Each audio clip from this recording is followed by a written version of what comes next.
Welcome to the Bethel Sundridge Sermon of the Week. Thanks for taking the time to listen. We hope this message provides clarity, deeper insights, and transformation for your life. We hope you enjoy the message.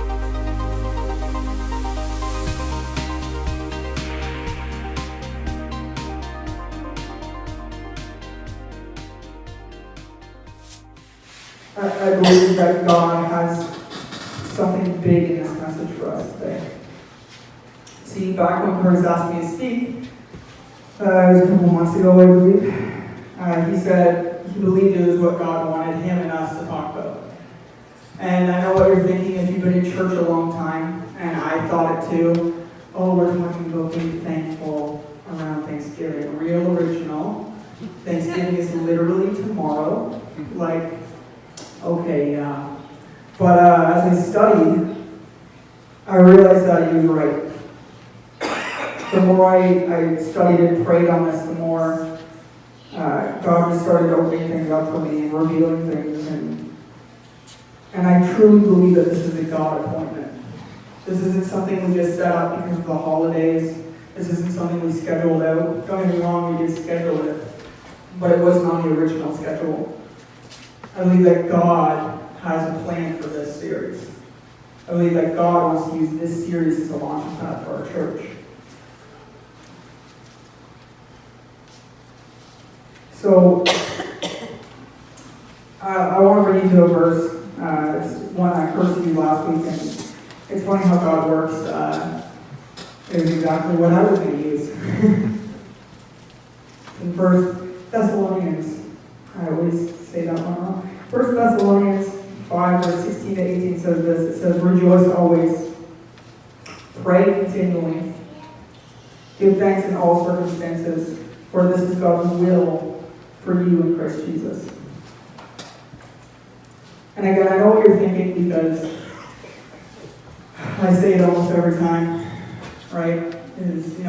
Preachers always get up here and say, this is the message that's going to change it all, right? This is the one that's going to change your life. But please, don't zone out. Don't miss this because of my lack of intros. Don't zone out. Don't miss this. Can we pray? Let's pray. Dear God, I just pray that you be with me right now.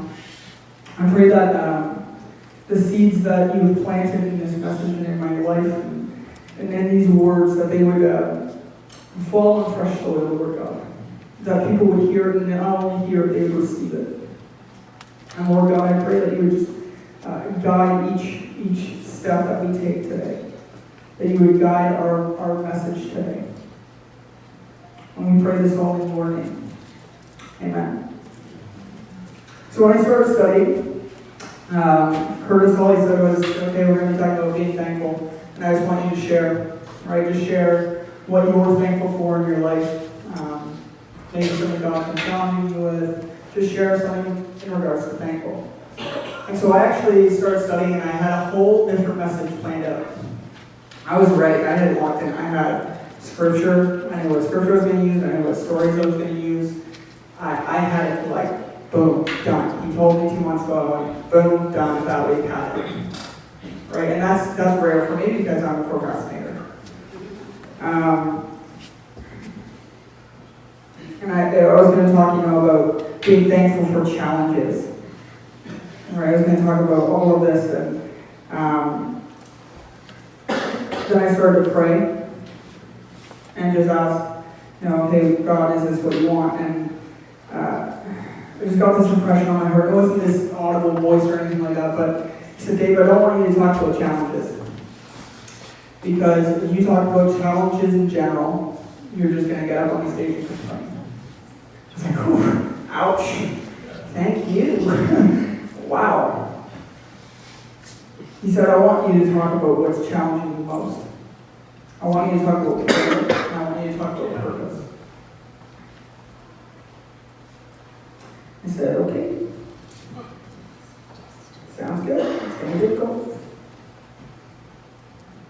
But how many know when God tells you to go a different direction, you do? If you don't, it gets messy. And so I I'd be lying to you. I'd be lying to you if I said these two things weren't challenging me. They have been challenging me for a long time. You can ask Rachel, my wife, you can ask her. She will tell you that every time she asks me, hey, what's the plan? You know, or what's your purpose? What are your dreams? Because she asks me almost every day. I'm like, the answer was the same as yesterday. I don't know. But she asks me all the time, and I've been struggling. I would be lying to you if I said I wasn't struggling with these things. I'd be lying to you if I said, oh yeah, no, I got it all figured out. Here's point A, here's point B. I have no idea. I have no idea. If I'm being completely honest with you, for the last while, I've been having a feeling of loss or confusion. Just being transparent. But how many know that when you feel lost or confused, that we have a God we can turn to? See, he's a God who will guide you in the right direction.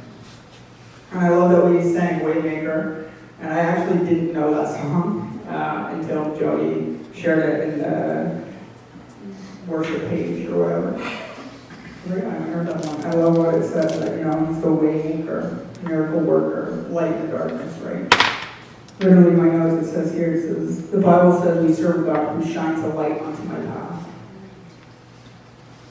That he brings me by still waters. That he restores us. He wipes the tears from our eyes. He's our comforter, our refuge, our strength. Right? When I'm feeling lost or confused, I can turn to God. I'm thankful that I can turn to God.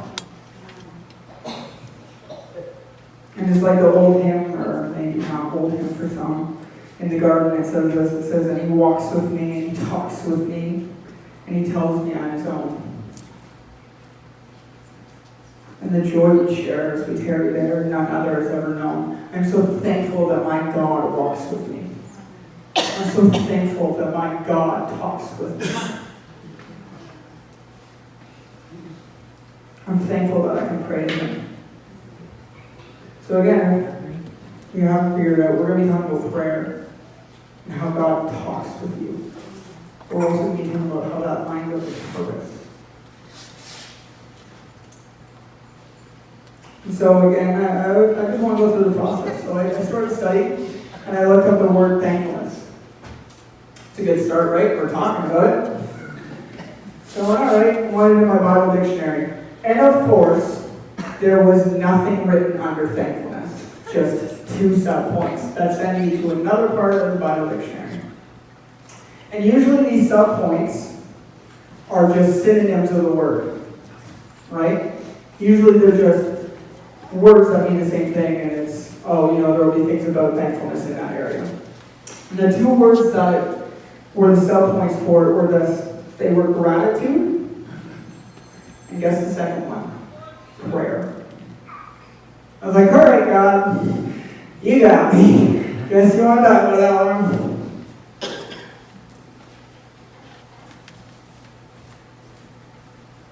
See, I believe that these 2 words go hand in hand.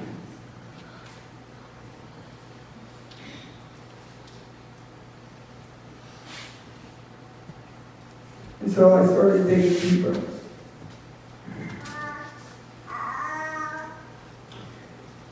And this is what my Bible dictionary says about prayer. Okay, I just started reading. By the way, there's like 8 pages on prayer. It says, obviously the emphasis in the whole Bible when discussing prayer is not on the right posture or the correct position, but on the right attitude in prayer. See, it's about your dude. In other words, it's not about the how when you pray, it's about the why. Right? And here's the thing, I would go as far as this. I would say that it's not even about the how or the why. It's about the that. Look at that verse again in Thessalonians. It says, in verse 17, it says, rejoice always, pray continually. It doesn't say, pray when you're going through a rough time. It doesn't say, oh, pray when you feel like it. It It doesn't say pray with your hands raised, pray when you're kneeling. It says pray continually. God just wants you to talk to Him. He doesn't care how you do it. He just wants you to have a relationship with Him. See, the Bible is actually very clear, right? And you can see that it doesn't matter how you do it. I'll give you a list. Okay, you ready? Brace yourself. You can pray kneeling, standing, sitting, laying down, hands raised, silently, loudly, alone, together, at fixed times, at any time. You can pray everywhere too. You want some examples? Ready for this? These are all in the Bible, by the way. You ready? You can pray in bed, in a field, the temple, or the church, riverside, seashore, on the battlefield, or basically anywhere else you can think of. Right? It says you can pray spontaneously or at any time. See, the point isn't about how you pray, where you pray. The point is that you pray. God just wants you to pray. And here's the thing, I thank God that I can. I thank God that I can pray openly. That He's not distant, but He's close by. He's not a watchmaker, He's a relational God. He's near to you. He cares about you. My brothers, when I was growing up, they used to say, I would tell them stories, and I was not the loud one in my family, which I know is shocking. I'm not the loud one in my family, but I would talk to my brothers, and they go, Dave, no one gives a crap. That was like their big thing. Dave, no one cares. Stop. God gives a crap. He's better. He cares.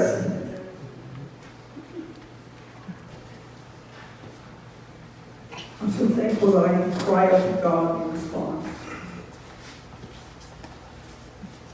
In Philippians 4, verse 4 to 7, it says this, and if you don't have it in your Bible, it's behind me. It says, always be full of the joy. Oh my gosh. Always be full of the Lord. I say it again, rejoice. Let everyone see that you are considerate in all you do.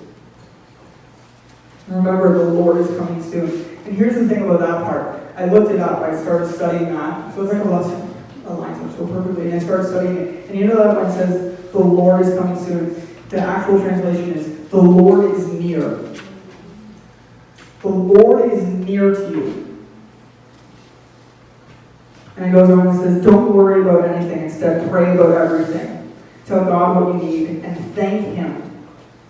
There's that word again. Thank Him for all He has done. Then you will experience God's peace. His peace is so good. If it exceeds anything we can understand, His peace will guard your hearts and minds as you live in Christ Jesus. See, I thank God that not only can I pray, but that He responds. And I thank God that not only can I pray, He responds, but I thank God that He makes my prayer powerful. Michael Todd, the guy who I quote almost every sermon, and probably way too much, he said this in a sermon, Pray with Fire. And by the way, little side point here, if you haven't heard that message, I encourage you to go do it. Like you extra holy rollers out there, have church around 2 this afternoon. It's a good message. But he said this when he's talking about prayer. He said power, again, in prayer, doesn't come from volume, or in other words, the how. It comes from who's supporting you.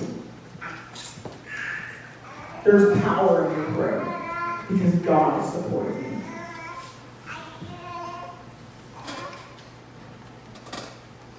See, it's not a how-to, but it's in that we do it. And we do it because we know it can change circumstances. Do you believe that? Amen. That your prayer can change circumstances. We do it because we know God, creator of everything, giver of everything, the God who desperately loves you. God desperately loves you. and wants a relationship with you. He's on our side. He's supporting your prayer. And here's the thing, I thank God that we are in prayer. I thank God that our mandate for this year is that we're going to pray every Sunday. I thank God for that. You know why? Because there's power in it. See, that means that we are a church that believes in the faithfulness and the goodness of God.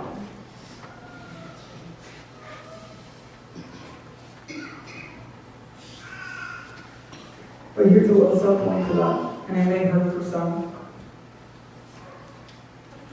Is we can't be a church who's supported by God, but isn't for His purposes.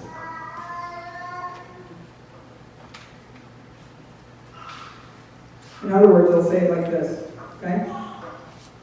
God's going to love you in your darkest days. That's a given. It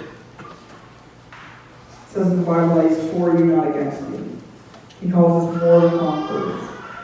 We're the children of the Most High God. That's a given. He loves you. No matter what you do, He loves you. I'm not disputing that at all. But if we want our prayer to be powerful, we need to understand something vital.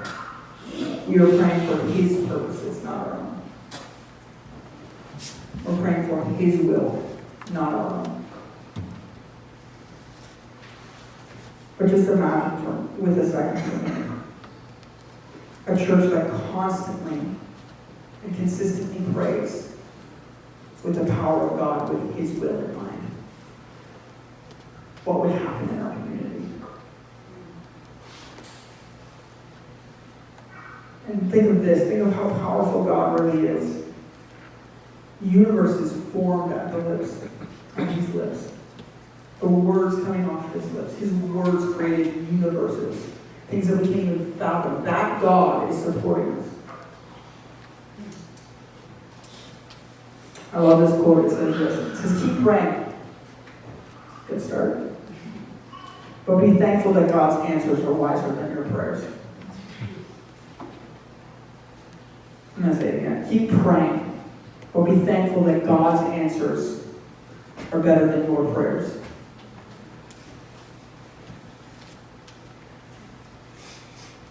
In the song Goodness of God, it says this, and I love that song. It's been hitting me hard. I've been listening to it on repeat. It says, I love your voice. You have led me through the fire, and in darkness night, you are close like no other. I've known you as a father, I've known you as a friend. And I've lived in the goodness of God. In other words, I've lived in the faithfulness of God. And see, prayer is the avenue in which we receive purpose. Without prayer and relationship to God, it's a lot harder to receive purpose from God, for God. Am I wrong, man?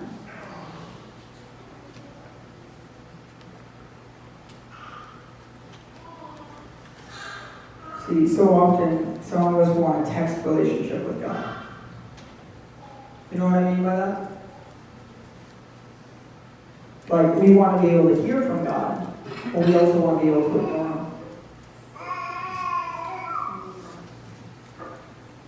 It's a lot harder to ignore someone you're on the phone with. Am I right? Let's be real. I've tried it. My wife, I'm terrible. I'm aware. Doesn't go well. Are you listening to me? It's a daily occurrence in our house. Are you listening to me? Did you hear what I said? What did I just say? I don't know. Just so. See, God wants a relationship with you, but it's a two-way relationship, not a one-way. Jen Johnson, she's a worship leader. She actually sings Goodness of God. I was listening to her talk. She was talking about this story about when she was a teenager, and she was getting, what she said, wrecked by God. I was getting wrecked by God. And she was just going into school ministry, and she was driving down the street. She worked at McDonald's. She was driving down the street going to work. She was already late for work.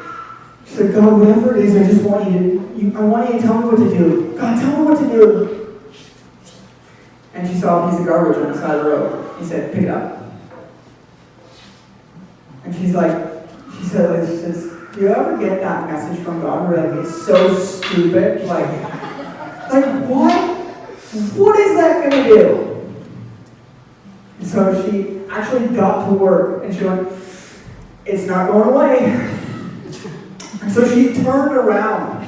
She left work. She was already late. She left work, turned around, picked up the garbage, put it in her car, drove back to work and threw it out. And she described it like this. She said, I would love to tell you, I'd love to put a bow on this story. Be like, yeah, and then angels flew out of the garbage can and 35 people got saved. She's like, but nothing like that happened. Nothing happened on the outward. She said, but something happened in me. She said, you know what happened? My will broke. She said, my will broke. She said, I don't care what it looks like, God, I just want to do it. I don't care what it is. I don't care how stupid I think it is. If it's what you ask me to do, I'm going to do it. See, God doesn't want a one-sided relationship. He doesn't want to just talk to you and have you ignore him. He bridged the gap between humanity and himself so that we could meet with him and he could meet with us. And here's a little tangent I always go on when I talk about prayer. Ask anyone. That's God is going to talk to you in a way that you know it's him. You want to know how I know it's God? He gives me visions. I'm half blind. It's pretty ironic. People who say God doesn't have a sense of humor, I laugh at them. God's going to talk to you in a way that you know it's him.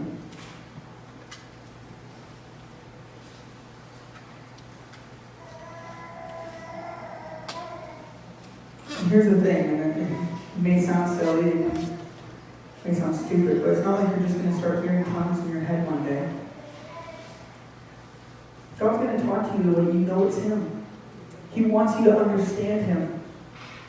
He wants you to understand his purposes. He wants you to understand his heart. It's actually a desire of him to use you.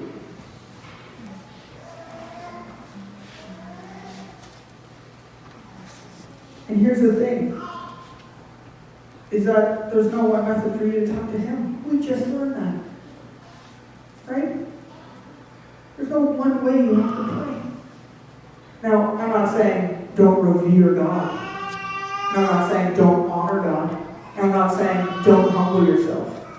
But what I am saying is you can talk to God the way you want to. It's not like God's going to ignore you and say, shout unto them and me and I, and God's going to listen to you. You're his kid. He loves you. He wants to hear your voice. It's a little self-ranked over. Here's the thing that leads us to our second point about purpose, is that prayer and purpose, they go hand in hand. Just like thankfulness and prayer go hand in hand. See, prayer leads us to purpose. And where purpose is revealed and fulfilled, it leads us to thanksgiving, which leads us back to prayer for more purpose. And the cycle continues. It's a relentless cycle. But here's a rumor I wanted to debunk about purpose. Okay? Is purpose doesn't have an end date. Just because you may have fulfilled a purpose in your life doesn't mean your general purpose is over. You think God has a limit for your life? You think God's going, oh, dang it, I really wish that they didn't get, share the gospel to that person when they were 30. Now I have nothing for them until they're 80. Like, you think that's how God thinks? God's plans are so huge. And here's the thing, just because his plans are huge doesn't mean the actions of the plan are going to be huge. It could be a piece of garbage. God can use a piece of garbage.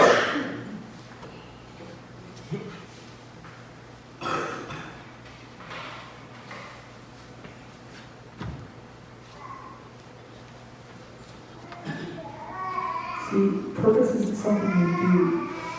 It's something you live.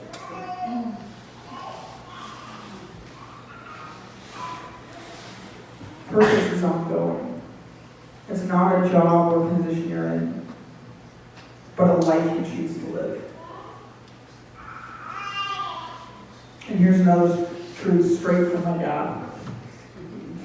He was helping me with this. I was like, Dad, I'm struggling with purpose, and now I have to talk about it. Help me out here. He said, prosperity has nothing to do with purpose. In other words, your purpose shouldn't, and frankly doesn't, change based on how good you're doing or how bad you're doing. Because again, it's not about what we do, it's about what we live. And I'm thankful for that truth. Because if that truth wasn't true, I'd have already fallen short of purpose. I'd have already fallen out. See, purpose doesn't change, just the expression of it does. And I'm thankful that my purpose is not based on my job title.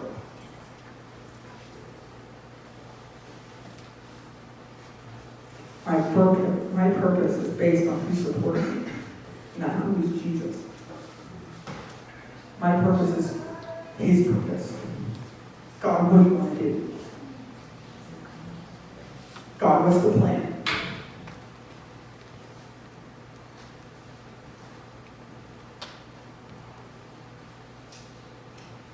I was listening to a pastor in the States. His name's T.D. Jakes.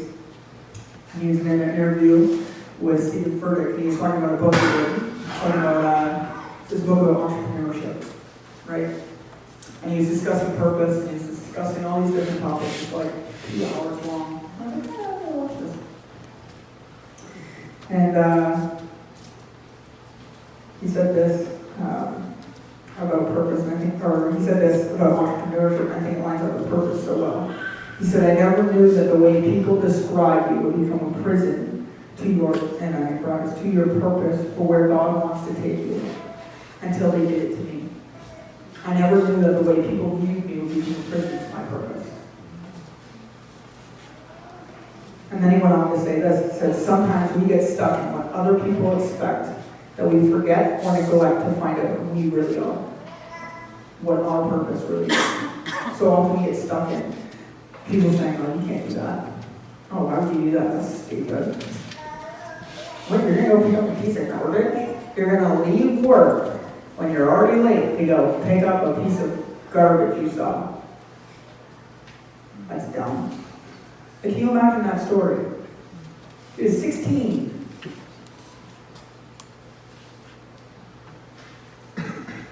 But I'm thankful today that we have the answer to who we really are.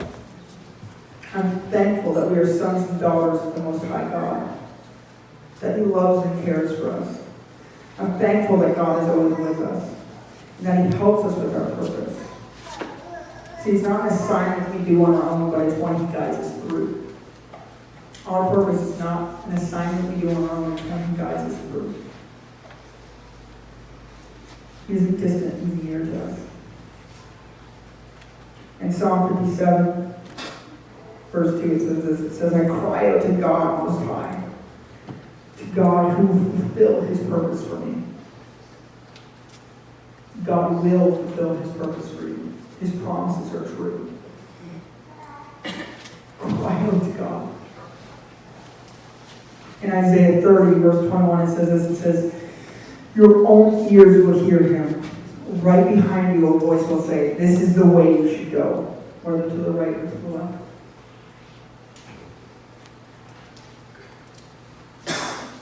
See, oftentimes when things aren't going good, have you ever heard this question?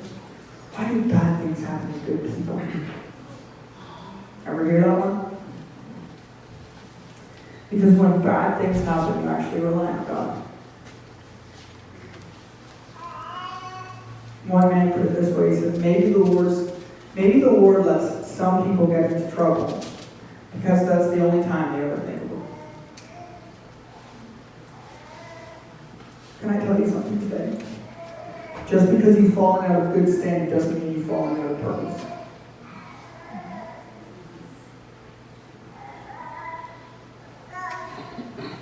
And here's the thing, is that your thankfulness to God shouldn't waver because you're going through a hard time. That would hit me hard. Your thankfulness to God should waver because of your circumstance. Here's the thing, I'm thankful that His mercies are new every day. That my purpose doesn't change because of my circumstance or title, and nor does my God. My God is the same yesterday, today, and forever.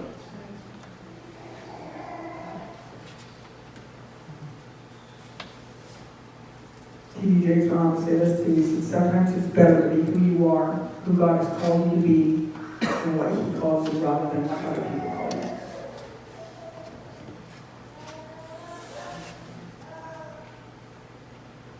See, often, I found this in my life, I don't know about yours, but often we put other people's purpose down because we either haven't found our own, or we put God's plans in the box of impossible.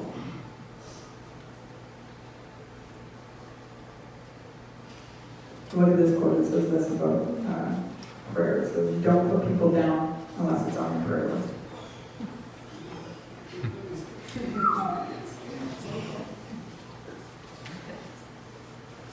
Instead of looking at the person and saying it's impossible, look at our God and say anything is possible.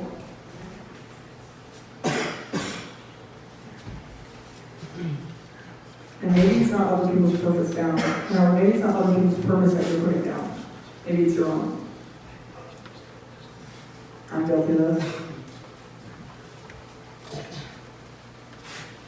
See, often we're the biggest critics of our own purpose, of ourselves. But I'd like to add this to the quote, if I may.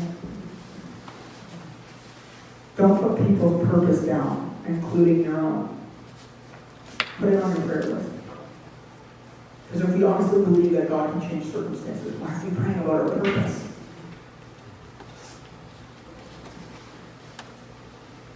Can you imagine what would happen in your life if you prayed into your purpose?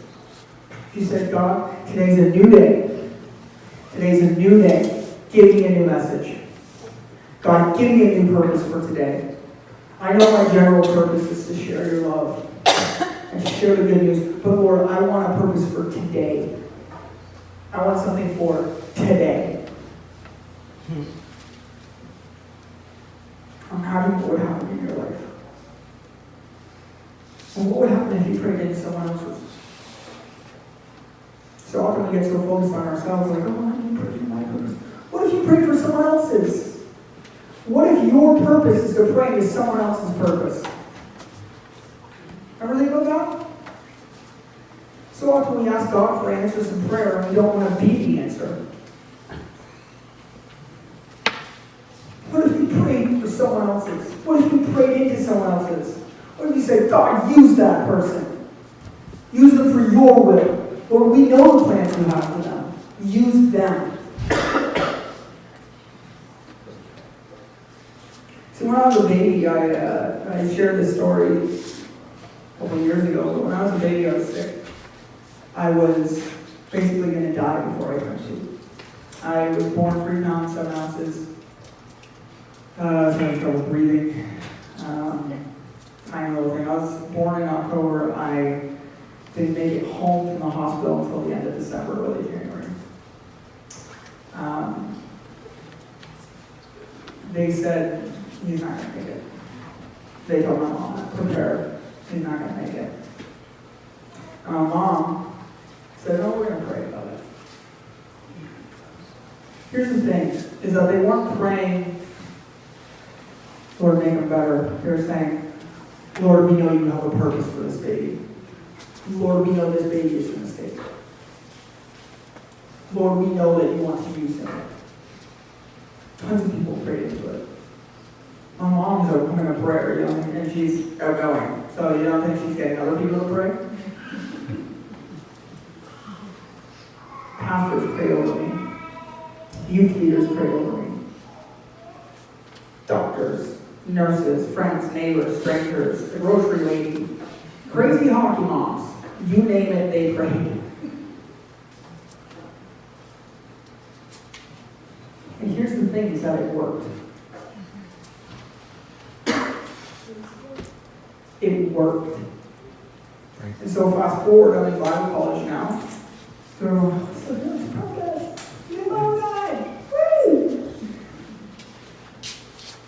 and I remember being in a service, and I just felt this tug on my heart. And so I was saying, Dave, go to that corner of the room. And I experienced that same thing that Jeff Johnson experienced.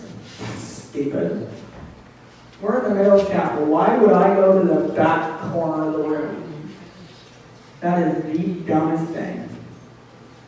I'm very blunt. So that's stupid. And so I didn't make it. Our chairs would go in kind of a U shape, almost like this, but more angled around the stage. And I was in this section, and I went to the back of the chairs. And the back corner was still like 40 feet. That's as far as I'm going. This should be good enough. Like, I'm just being very honest here. I'm being very transparent. Like, whatever, God, I know you're not limited, so you can do whatever you want to do here, not the back corner. I know, arrogant. But anyways, so I go to that corner, and I'm praying. Or I go to the back corner of the seats, I should say, and I'm praying. And my friend Elijah comes up behind me, and he starts praying for me. He goes, "You didn't listen to God, did you?" And Elijah, if you met Elijah, like, he's very, like, one, he's a closed book. I still know nothing about this guy. He is a closed book. You can't get it out of him. But he knows everything about everyone, not because he gossips, but because he cares. And Elijah comes up to me, goes behind me, he's praying for me, stops, goes, "You didn't listen to God, did you? You're supposed to be right there." Yeah, he goes, "God's purpose is limited to your disobedience." And then he started praying for me. He didn't pray yet. Church, I wept. I dropped to the ground. I'm so sorry, God. Next time, listen, Dave. When God tells you to go in a different direction, you go in it. When God tells you to go one way, you go in it.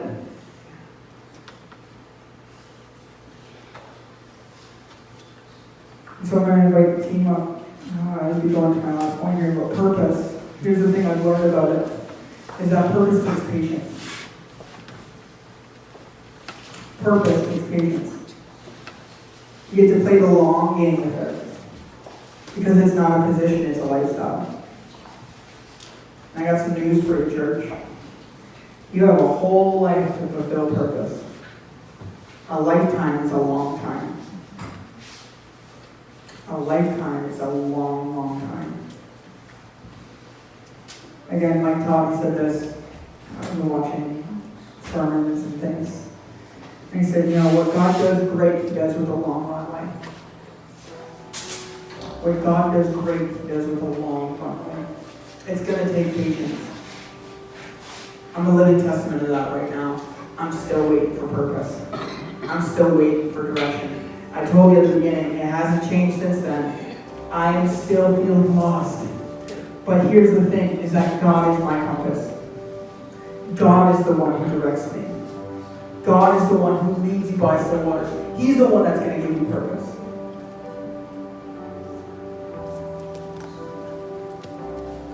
Here's a quote I love about thankfulness. It says this. It says, if a fellow isn't thankful for what he's got, he isn't likely to be thankful for what he's going to get. If a fellow isn't thankful for what he's got, he's not going to be thankful for what he's going to get. See, if you aren't thankful for the purpose and the season you're in, then why would God give you the promise he has for you coming up?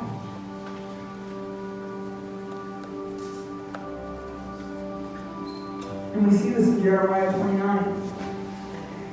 Verse 11 to 14, it says this, "For I know the plans I have for you, declares the Lord." And I'm sure after reading that, you already know what I'm going to be reading. Right? We've heard this verse tons of times. Right? It says, "For I know the plans I have for you, declares the Lord. Plans to prosper you and not to harm you, plans to give you a hope in the future, then you will call on me, come and pray to me, and I will listen to you.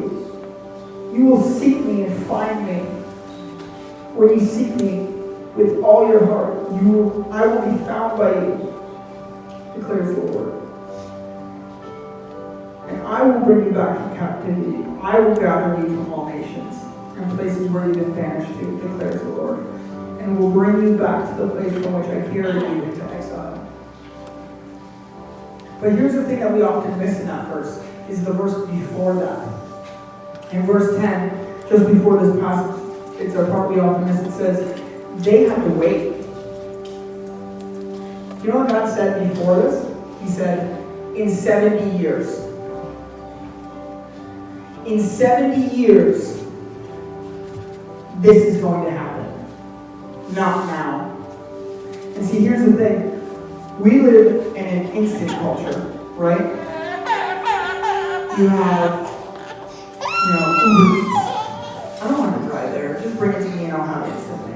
We have microwave foods, microwave Thanksgiving dinners. Ate a few of those, not very good, don't recommend it. Call it toast time.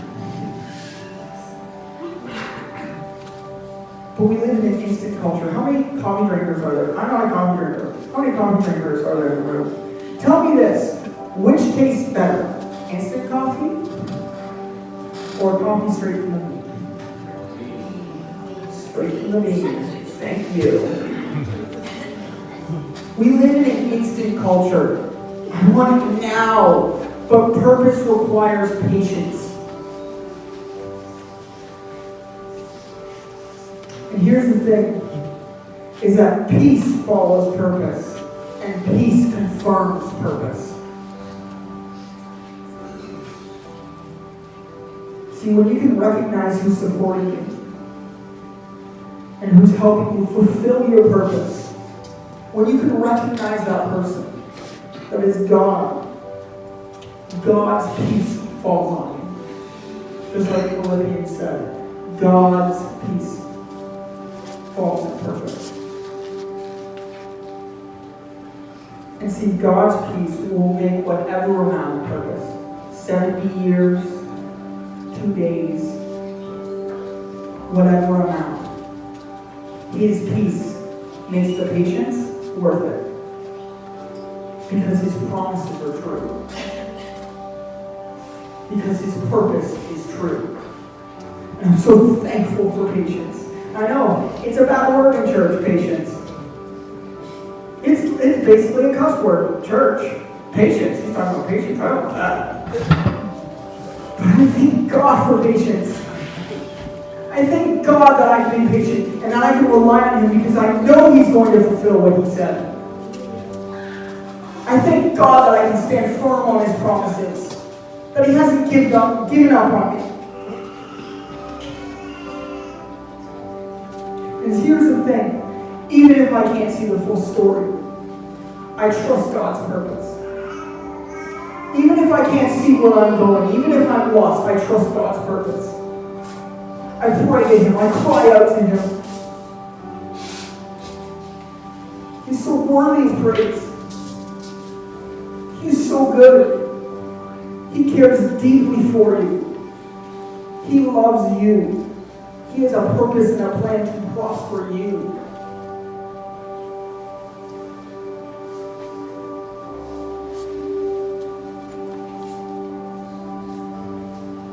So here's the thing.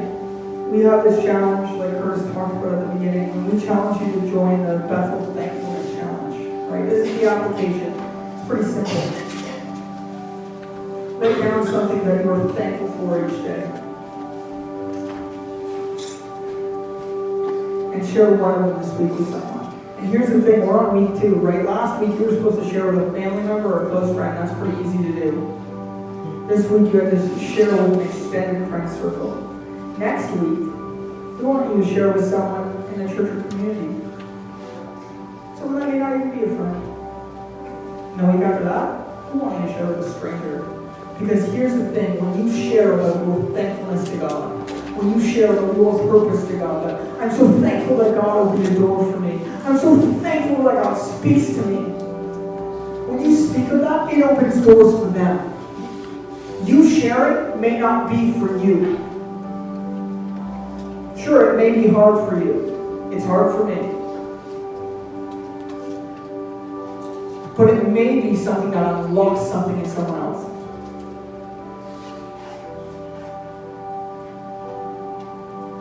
So again, I just want to open these altars up for prayer.